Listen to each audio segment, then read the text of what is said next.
Good evening, everyone.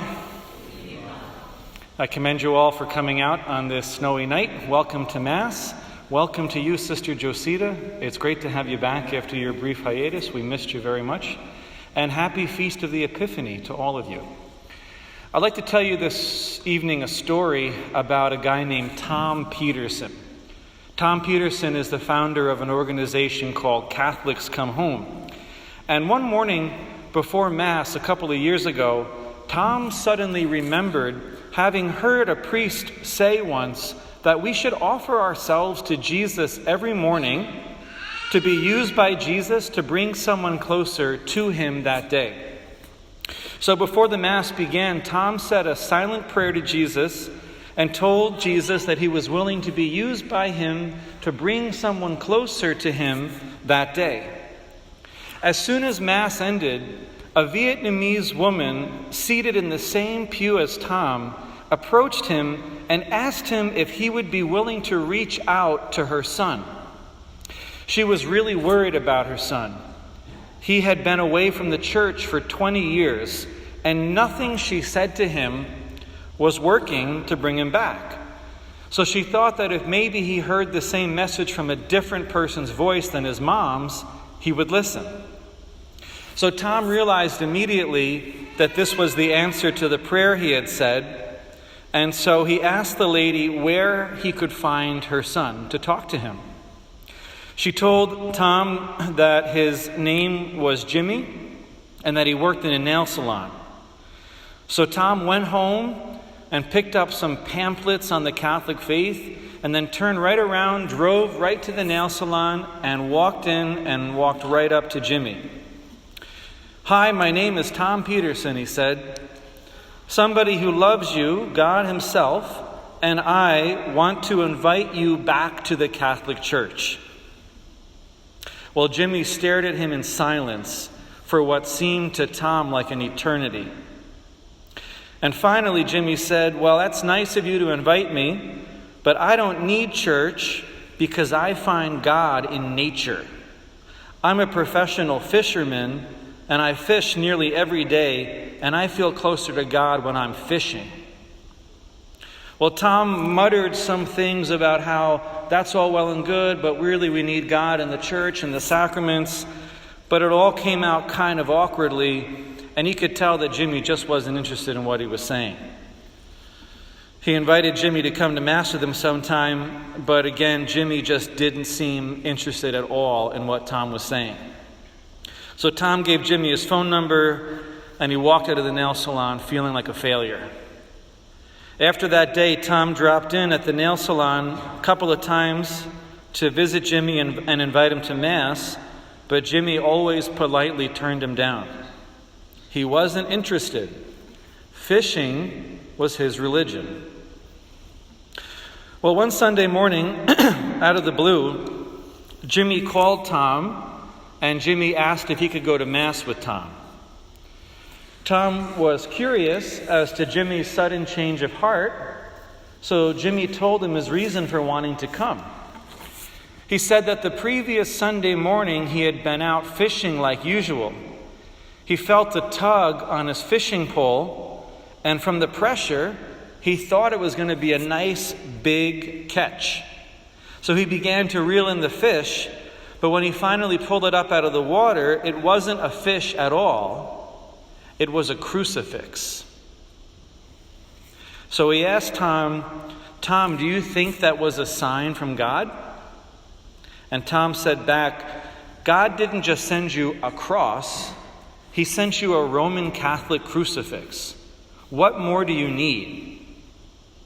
So Jimmy showed up at Mass that Sunday.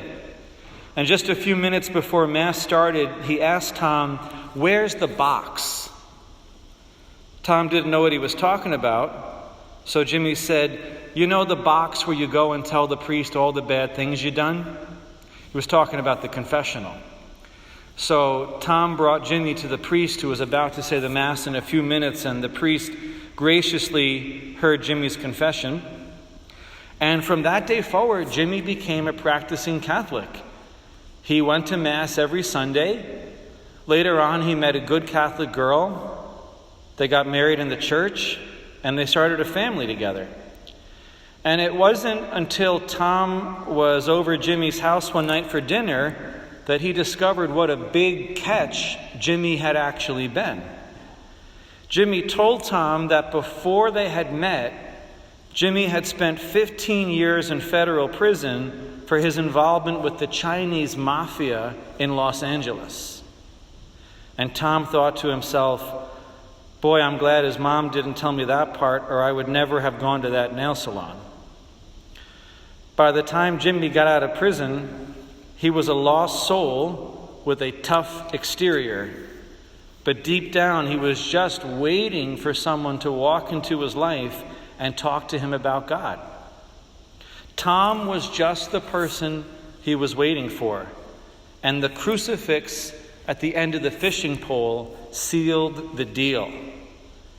Today, Jimmy is a devout Catholic with a beautiful Catholic family, and all because one man had the courage to invite him back to the church.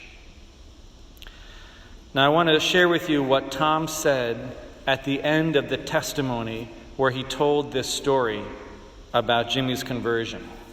Tom said this: I realized later that there are millions of Jimmys in the world, countless struggling souls who never grew up with much faith or who just left the church for whatever reason. You and I need to pray for them and help these Catholics come home.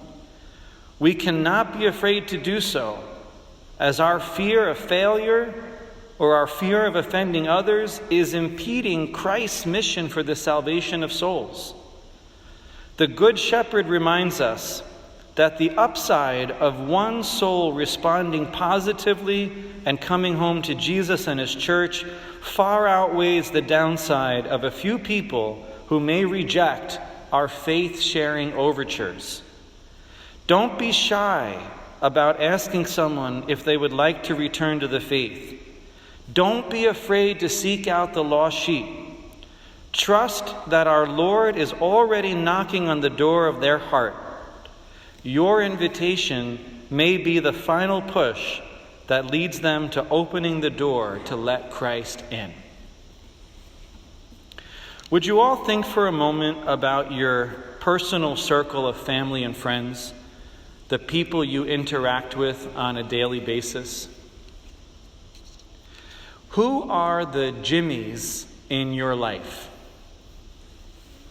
Is there anyone in your circle of family and friends or co-workers who was raised Catholic but now only goes to Mass on Christmas and Easter, if they go at all? Do you know anyone who says things like, I'm spiritual but not religious, or I don't believe in organized religion, or I don't need to go to church to find God because I can find him in my room or in the woods?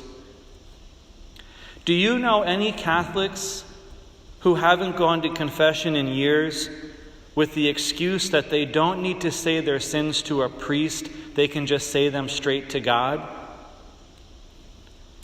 Is there anyone in your circle of family and friends who you are currently watching destroy their own lives and make themselves miserable because they're living in violation of the Ten Commandments and the teachings of Jesus and the church? If you know anyone who fits any one of those descriptions, that person for you is a Jimmy. And today, on this feast day, all the Jimmys in our lives are represented by the three Magi. They're searching for Jesus, whether they know it or not, because anybody who's searching for happiness is really searching for Jesus.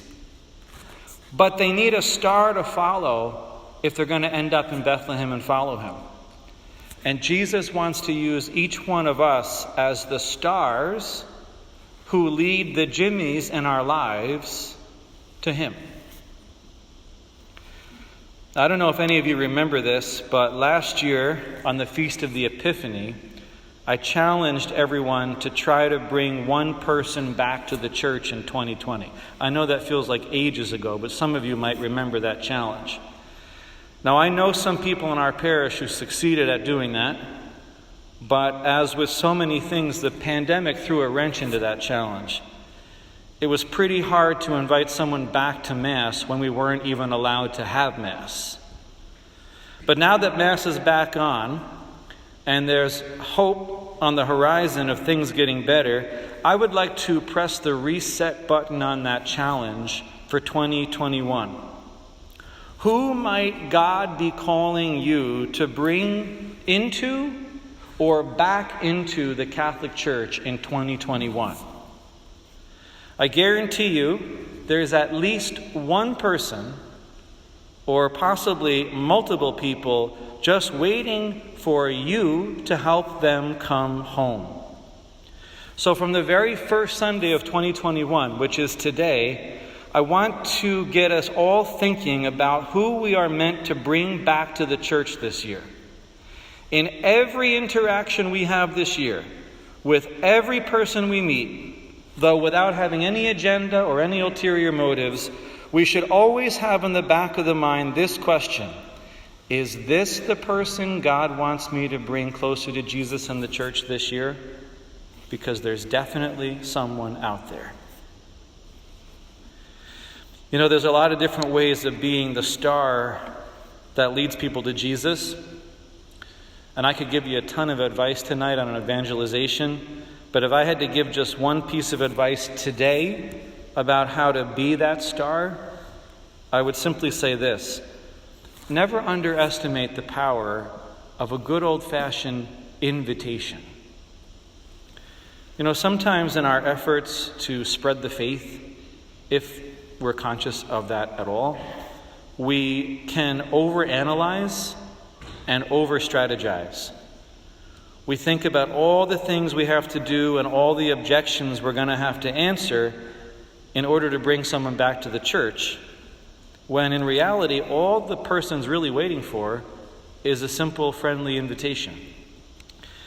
You'd be amazed at the number of people out there who actually don't have any major problems with the Catholic Church or Catholic teachings, and people who can't really give you any good reason for why they don't go to Mass.